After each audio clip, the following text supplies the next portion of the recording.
ভাৰতৰ আটাইতকৈ যিটো আমাৰ মানে ইউটিউবত আমাৰ ইউটিউব ইণ্ডিয়াত সকলোতকৈ বেছি ছাবস্ক্ৰাইবাৰ থকা ইউটিউবাৰজনে হ'ল এজন ৰষ্টাৰ গতিকে মোৰ প্ৰশ্নটো হৈছে মোৰ প্ৰশ্নটো হৈছে যে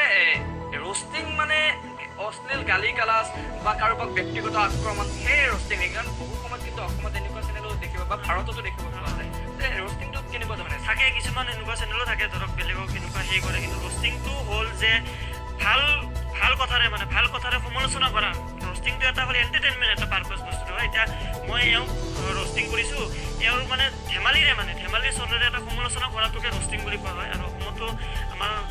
যিহেতু সকলো কেটেগৰী চেনেলেই আছে অসমত ৰোষ্টিঙো চেনেল আছে ভাল ৰোষ্টিং চেনেলো আছে আমাৰ অসমত আৰু সেই ৰোষ্টিংটো কিছুমানে ধৰক অলপমান বেয়াভাৱেও লৈ যায় বস্তুটো এনেকুৱা হ'ব নালাগে ভাল হেৰি সমালোচনা কৰিলে হ'ল ভাল হেৰিৰে